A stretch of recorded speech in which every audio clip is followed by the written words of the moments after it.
Ma soutenance a été gâchée par ma mère folle. » Sous le soleil impitoyable de Niamey, le marché de Katako scintillait comme un mirage. Les toits en tôle vibraient, les sèches-cheveux ronronnaient, les tondeuses chantaient chez les barbiers d'à côté.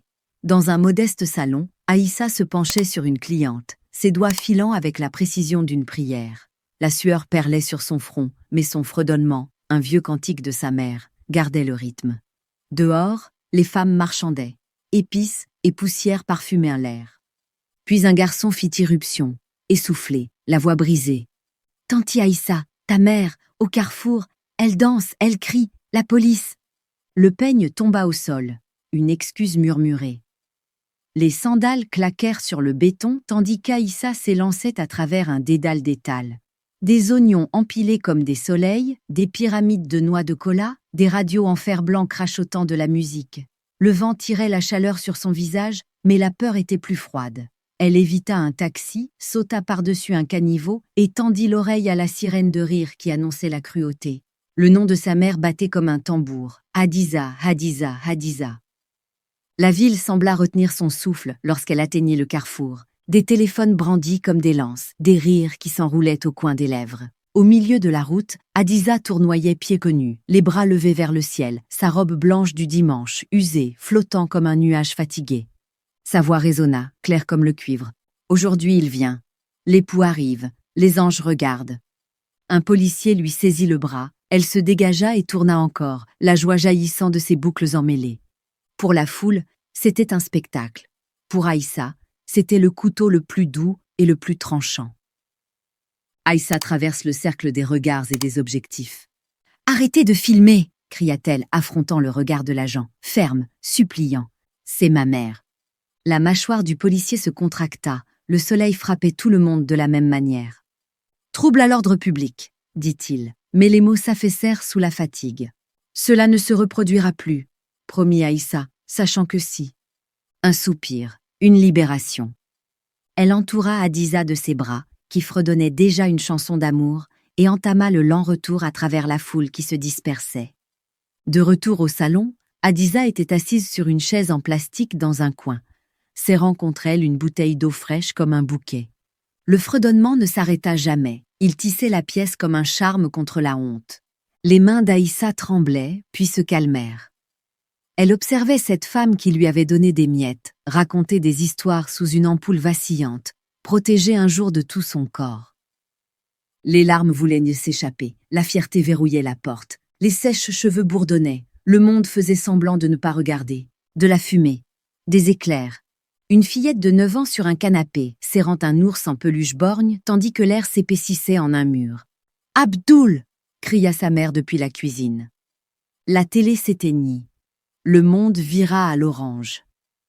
Un père qui court à l'étage chercher un chargeur oublié, puis l'explosion qui apprit à l'enfant ce que signifiait le silence. Du verre dans l'air comme de la neige qui pique.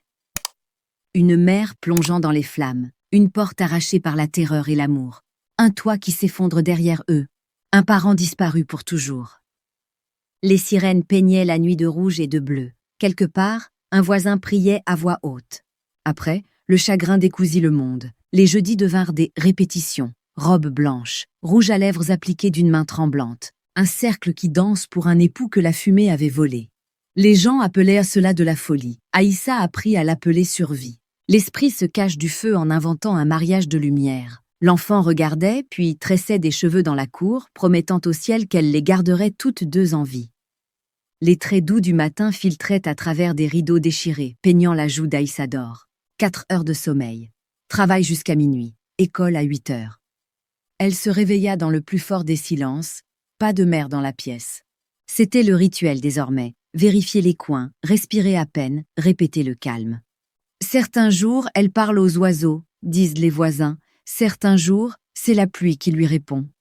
Aïssa s'habilla, jean chiné, chemisier bleu, cheveux en chignon net, courage sous chaque couche. Dans la rue poussiéreuse, Mama Ramatou lança sa voix comme un tambour, généreuse et sûre. « Je veillerai sur elle », promit-elle, ses yeux sages s'adoucissant. Aïssa poursuivit son chemin, se faufilant entre les vendeurs, Mam Djibo et ses provisions, le vieux Issouf en train de souder, le petit Mahamadou courant après un ballon aplati. Tous connaissaient le avant et le après de Hadiza. Le rire mielleux, la lumière volée par la fumée. Le respect pour Aïssa enveloppait le quartier comme un châle. Elle le portait, mais son poids ne s'allégeait jamais.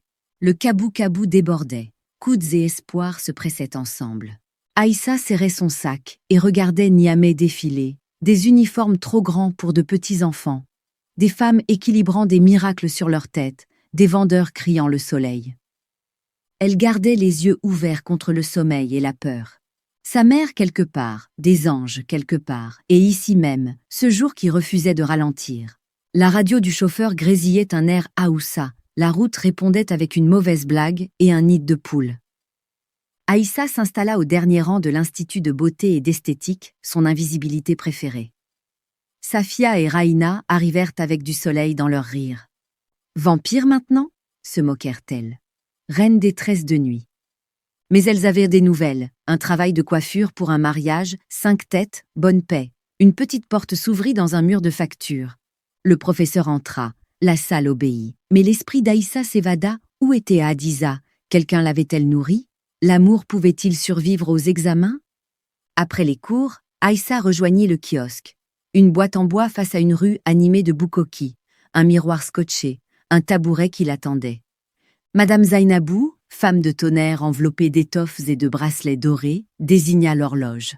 « En retard. »« Je resterai plus longtemps », s'inclina Aïssa. Une cliente voulait des tresses collées, cheveux épais, lourde histoire, paix généreuse. Les mains séparées, peignaient, tressaient, rythme et miséricorde. Dehors, les klaxons et les vendeurs. Dedans, le battement silencieux du travail. Pourtant, chaque respiration comptait l'absence de sa mère. Au crépuscule, la dernière cliente partit. Aïssa balaya les cheveux comme des lignes tombées d'un poème. Le dos douloureux, les doigts gonflés, les devoirs l'attendaient comme un ami jaloux. Elle s'arrêta dans la cour de Mama Ramatou. « Ta mère a dansé au rond-point », dit doucement la femme. « La police a prévenu qu'il y aura des ennuis la prochaine fois. » Les mots tombèrent comme des pierres dans l'eau, faisant onduler tous ses plans. Un hochement de tête, une peur avalée. Un pas plus rapide que le crépuscule. L'ampoule à la maison luttait contre l'obscurité.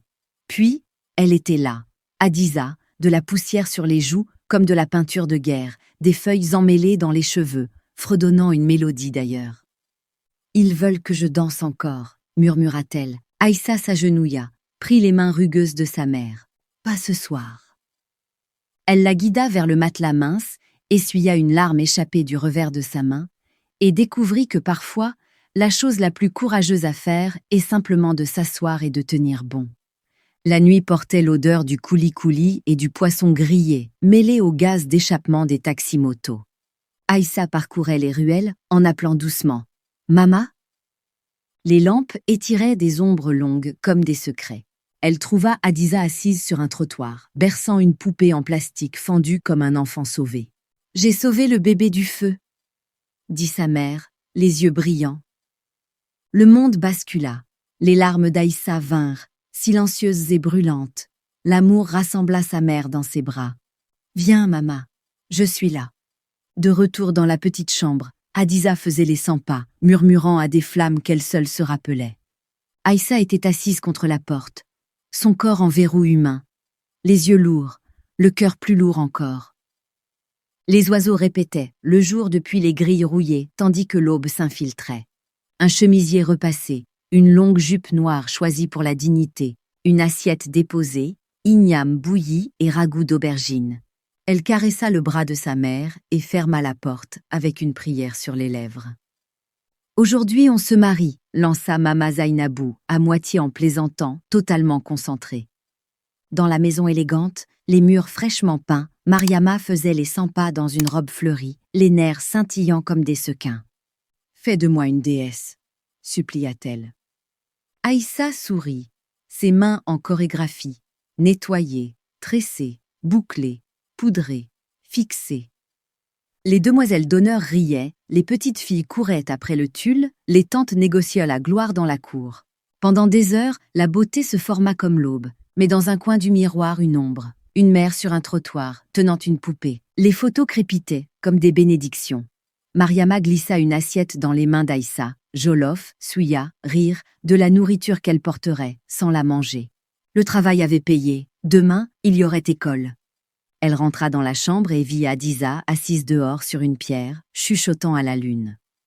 Aucun mot ne convenait. Une porte s'ouvrit, une fille se replia sur un matelas, et la nuit s'enroula autour d'elle comme un tissu. Le matin gifla au lieu d'embrasser. À la borne fontaine de la cour, l'eau la réveilla d'un choc. Elle remit en ordre son uniforme bleu de seconde main, rassembla ses livres et attacha sa queue de cheval sans se soucier des mèches rebelles. Au carrefour, Salamatou fit signe. « Tu as fini le devoir de Maïmouna ?»« Je n'ai même pas fini de dormir, » répondit Aïssa en souriant, fatiguée et farouche. La roue de la ville tourna, elle grimpa dessus. Les cours s'étirèrent comme des routes en saison d'harmattan, longues, poussiéreuses, inévitables. Contrôle surprise, démonstration pratique. Aïssa s'accrochait à l'éveil, nourrie par le but et le thé. À la pause, un message. Cliente pour toi, tresse plus maquillage ce week-end. L'argent avait un nouveau nom, espoir. Les examens s'amoncelaient comme des nuages d'orage. Chaque étudiant sentait l'air changer. Le stylo d'Aïssa n'écrivait plus d'encre. Pourtant, ses notes se remplissaient quand même, gravées par la seule volonté. Les soirées appartenaient au salon de Madame Zainabou. Soins à la vapeur, mélange d'herbes, tresses simples pour des femmes fatiguées aux histoires magnifiques. Chaque franc CFA mis de côté était une brique d'une future clinique dont elle portait déjà le nom sur ses lèvres, Hadiza Glow. Après la fermeture, elle rentrait à pied sous un ciel criblé d'étoiles, ouvrant la porte sur la version de sa mère que la nuit avait choisi de garder. Certaines nuits, Hadiza était une lune calme, fredonnant des chansons d'enfance au mur. D'autres nuits, elle essayait de sortir en dormant, accusant les ombres de vol. Ces nuits-là, Aïssa fermait la porte doucement et restait avec elle, front contre front, jusqu'à ce que la respiration se calme et que la tempête passe. Puis les livres. L'anatomie de la peau, des études de cas, la théorie. Le sommeil finit par venir comme un voleur qui a oublié de voler. Un soir, elle arriva en retard. Madame Zainabou fronça les sourcils, lui tendit un balai, puis désigna 2 demoiselles d'honneur venues pour un essai maquillage. Ensuite, un bain de vapeur avec un nouveau mélange de plantes, les yeux rouges, les jambes lourdes, les mains sacrées. Sur le chemin du retour avec Binta, elles osèrent rêver d'avenir à voix haute. « Ouvre un spa, » dit Binta. « Tu es brillante sur l'acné et la pigmentation. »« D'abord les examens, » rit Aïssa. « Puis une clinique, je la nommerai d'après ma mère. » La fièvre des remises de diplômes envahissait le campus, robes mesurées, discours rédigés, portfolio poli. Des rumeurs disaient que de grandes chaînes de beauté viendraient de recruter. La pression s'enroulait serrée. Il restait 3 pratiques. Madame Ramatou l'avertit d'un retard dans la remise d'une consultation dermique. Pendant que d'autres choisissaient les tissus de leurs robes, Aïssa mettait de l'argent de côté pour une autre tenue, celle de sa mère. De la dentelle violette avec de l'or, d'occasion, parfaite. Sous le lit, dans un sac en papier brun, l'espoir attendait, soigneusement plié. Binta la taquina. « Quand est-ce qu'on rencontre la femme qui a élevé la meilleure esthéticienne de Niamey ?»« Bientôt, » sourit Aïssa, savourant le mot. À la maison, elle leva la robe violette vers la lumière. Elle captait les reflets comme le crépuscule sur l'eau d'un fleuve. « Tu seras la reine-mère ce jour-là, » dit-elle à Hadiza, qui fixait le mur et murmurait « J'ai une fille ». Une vérité comme un clou brillant fixa l'instant dans le temps. Pas de sommeil. Elle lava le visage de sa mère, la nourrit doucement, ferma la porte avec soin et partit en courant. La tâche, diagnostiquer la peau d'un modèle, recommander un traitement, démontrer une procédure avec des plantes étudiées. Mouvements assurés, voix basse et confiante, peau très sensible, probablement de mauvaises habitudes de nettoyage, dit-elle. Je recommande une vapeur d'avoine et un masque à l'aloe hebdomadaire. À long terme, une réparation du collagène. Les applaudissements s'amassèrent comme une pluie qui se souvient enfin comment tomber. Même les victoires avaient dit leur corvée. Elle revint pour trouver Hadiza en train de déchirer les tailles d'oreiller, les fils comme des nuages fatigués. « Mama, écoute » supplia Aïssa, la guidant de nouveau vers le matelas. « Tu viendras à ma remise de diplôme, d'accord ? Je t'ai trouvé une belle robe. Tu seras la reine. » Hadiza cligna des yeux, puis un lent sourire ensoleillé. J'ai une fille. Parfois, une seule phrase peut recoudre 5 coutures déchirées. Le matin du grand jour, la dentelle violette reposait sur la chaise comme une fleur patiente. Hadiza était assise en tailleur sur le sol, fredonnant plus doucement que d'habitude. D'abord, une petite douche, dit Aïssa. Ensuite, je tresserai tes cheveux et t'habillerai. Tu seras la reine aujourd'hui. La mélodie dans la pièce semblait plus douce. Une pression sur l'épaule, une serviette, de l'eau froide pour rincer les mois. Elle sortit, enveloppée, souriante. Puis le silence changea de forme. Mama? La robe était intacte. Sous le lit, rien. Derrière le rideau, personne. Dehors. Seulement le son d'une ville déjà en retard. La panique s'engouffra, rapide et métallique. Ce n'était pas la première fois, mais aujourd'hui, le sens portait une couronne. Elle s'assit au milieu des gouttes sur le ciment. Les ondulations d'eau formant des halos autour de ses pieds. Le rêve d'une place au premier rang s'approcha du bord et regarda en bas. Elle s'habilla simplement. Une robe crème, une ceinture violette, un maquillage léger appris lors de leçons tardives. Elle ferma la porte à clé, sans prévenir les voisins. Elle monta dans un cabou-cabou avec un cœur fait de 2 moitiés, la perte et la détermination. Peut-être que sa mère apparaîtrait, peut-être pas, mais la fille qui avait tressé des cheveux sous une seule ampoule pendant des années marchait désormais comme une femme qui connaissait le prix d'un avenir et qui le payait entièrement. Le campus tonnait de couleurs. Des tentes comme des voiles vives, des selfies fleurissant partout, des rires jaillissant des portes. Les camarades criaient dès son nom. Elle l'a fait, la meilleure! Elle leur souriait, et aussi à la fillette qui avait survécu à des nuits venteuses avec une seule lampe. Elle chercha la foule 1 fois, 2 fois, 3 fois. L'endroit où sa mère aurait pu se tenir resta vide, comme si la ville y avait tracé une ligne de craie et osait espérer la franchir. Les lumières réchauffaient à l'auditorium comme une couverture dorée. L'anticipation crépitait. Le maître de cérémonie rayonna. Major de promotion de l'année, excellence inégalée, Aïssa Abdoulaye. Les applaudissements se mêlèrent au clic des appareils photo. Elle se leva, le cœur tambour enveloppé de soie. Binta murmura. « Ta mère ?» « Je pensais qu'elle viendrait », souffla Aïssa, la voix stable en surface. La scène attendait. Elle s'avança vers la lumière qui, autrefois, n'était qu'une rumeur. Certificat en main, elle se pencha vers le micro. « Je me tiens ici remplie de gratitude. Je dédie ceci à quelqu'un de très spécial. Quelqu'un qui n'a jamais cessé d'être ma mère, même lorsque le monde a cessé de la voir. » La salle changea, un souffle collectif. Dans l'embrasure de la porte, un mouvement. Les têtes se tournèrent comme tirées par un fil. Une petite tempête pieds-nus entra, pagne jaune glissant d'une épaule, cheveux décoiffés, un sac plastique déchiré rempli de pierres, d'épingles et de feuilles, tenu comme une couronne. Le micro tomba, un petit tonnerre. Aïssa dévala les marches, sa toge s'envolant comme une promesse. Elle trébucha, se rattrapa et s'écrasa dans les bras de sa mère. « Mama, tu es venue, sanglota-t-elle, un soulagement aussi fort que les applaudissements. Hadiza gloussa, tapota le front d'Aïssa. « J'ai vu des ballons, Aïssou, des oiseaux violets. C'est bon, tu es avec moi. » Elles remontèrent l'allée main dans la main, des chuchotements griffant l'air, la pitié et l'admiration luttant sous le même toit. De retour sur scène, pieds nus à côté de sa fille, Hadiza ressemblait à une question refusant d'être effacée. Aïssa redressa les épaules. « Je n'avais pas terminé, » dit-elle doucement. « Mon père est mort quand j'avais 9 ans, dans un incendie. Ma mère n'a jamais guéri, mais elle n'a jamais cessé d'être ma mère. » La salle devint silencieuse. Elle tenait ce silence comme un tisserand tient un fil, ferme, sûr, et lui apprit à devenir tissu. « J'ai commencé à travailler tôt, » poursuivit-elle, « à tresser dans le quartier, à faire des courses, à protéger ce que je ne pouvais pas réparer. Des nuits d'études sous une petite lampe après de longues journées, les mains fatiguées, les rêves vivants. Les visages s'adoucirent dans la salle. Les professeurs reconnurent la ténacité derrière les notes. Les amis virent la carte des sacrifices tracés jour après jour.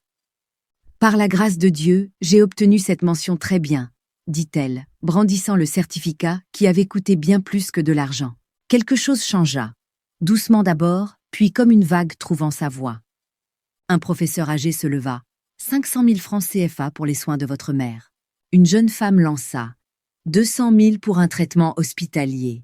Une autre ajouta 100 000 pour commencer votre clinique. La salle devint un tambour de générosité.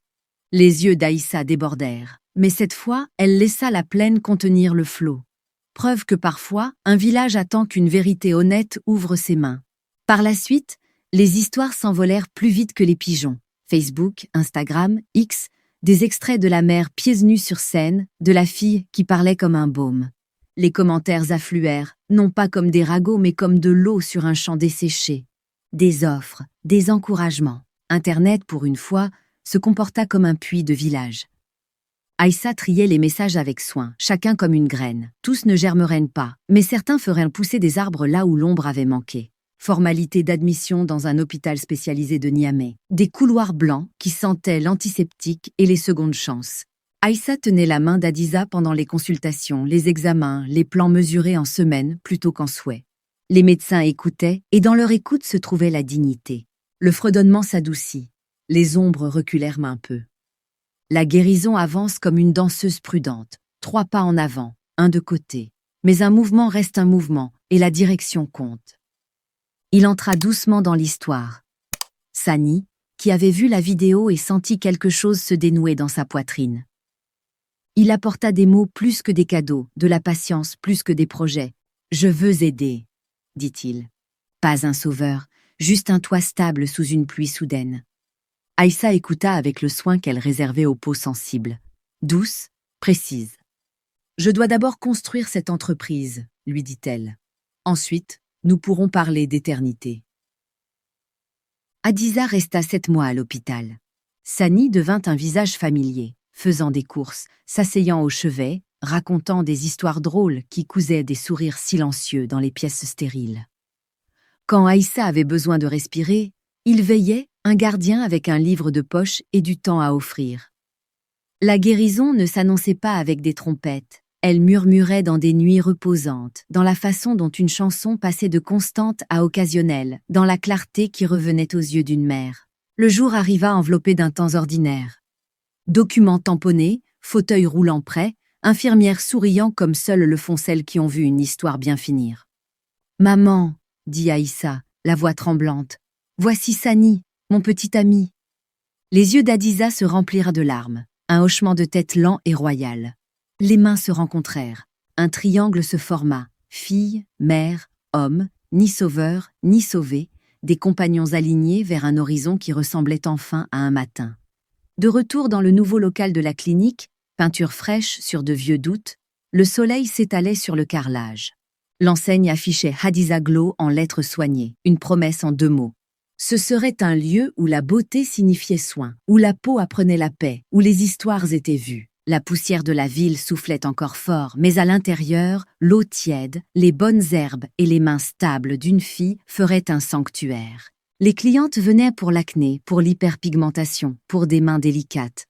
Aïssa écoutait avant de toucher, apprenant les histoires, les habitudes, le poids caché derrière une imperfection.